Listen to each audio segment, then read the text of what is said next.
Welcome back. Today marks day 2 of the government shutdown. Prediction markets have this shutdown going for 2 weeks.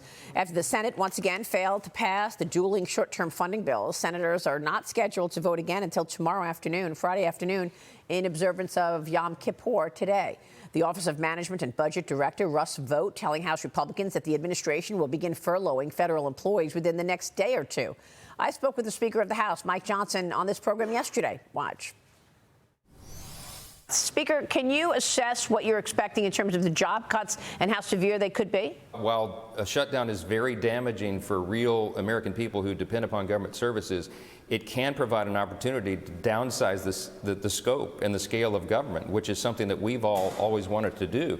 And so in a way, Chuck Schumer has now handed the keys to the kingdom to the executive branch under President Trump to do some things that we would not otherwise be able to do because we would never get Democrat votes for them. Joining me now is Oklahoma Congressman Tom Cole, the chairman of the House Appropriations Committee. Mr. Chairman, thanks very much for being here this morning. Hey, Maria, thanks for having me. So President Trump just posted on Truth that he's going to be meeting with Russ Vought today to discuss which, quote, Democrat agencies he's recommending cutting and whether or not those cuts should be permanent. What are you expecting in terms of job cuts, agency cuts, and how long do you think this goes on? Well, number one, it depends on the Democrats how long it goes on.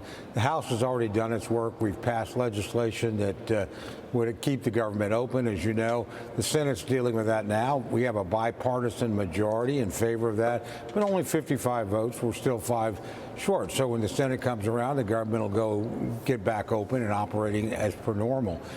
In terms of, what I expect in terms of cuts, look, I think it really depends on what you happen to do for the federal government. I represent a very federal-heavy district. I have Tinker Air Force Base, the largest air depot in the world. It handles the entire bomber fleet for the United States, the entire tanker fleet, the entire AWACS fleet. It's a really significant installation with 16,000 federal employees. I have at the other end of my district the Home and the Field Artillery, Fort Sill, several thousand civilian employees there, air defense artillery, anti-drone warfare. I think those jobs are largely safe. The same thing, we lost almost nobody in DOJ, largely because of the work they do is irreplaceable. I think if it's more bureaucratic, if you happen to be in the Virginia area or the Maryland or D.C. area, I think it's probably more at risk. But again, I expect them to make logical decisions. These are decisions the president and Russ did not ask to make. They wanted to keep the government open. They have not argued for a shutdown. This is a Democratic, self-inflicted political disaster for them, in my view, and frankly, a real damaging blow to the country. The sooner they sober up and reopen the government, the less damage that will be done. Well, I mean, look, I guess there's a wide variance between agencies on who gets paid and when, but if we're still shut down for the rest of the week, federal workers will likely get paid on October 5th for the last 2 weeks of September, but they won't get paid on October 20th for the first 2 weeks of October.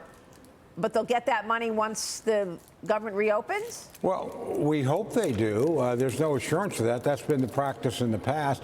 And it's not just directly federal. Look, our entire military will be on duty but unpaid. Every air traffic controller across the United States on duty but unpaid. I can go through group after group. That's not fair to them. Yeah. It's not fair to their families. It creates enormous uncertainty. And lots of people, whether we like it or not, live paycheck to paycheck. They got a mortgage payment. They got to support their family. They got a car payment.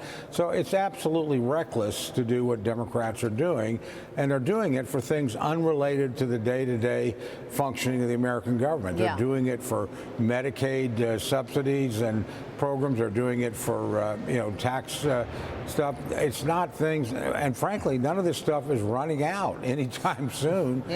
We're talking about a short-term CR to protect the American people and keep folks working and compensated. Yeah, I mean, look, the Trump administration may very well look at this as an opportunity to cut down government.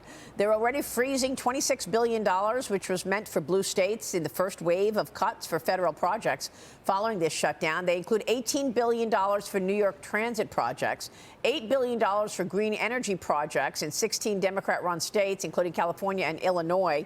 And you just said, the Republicans just want this short-term CR to get us through mid-November.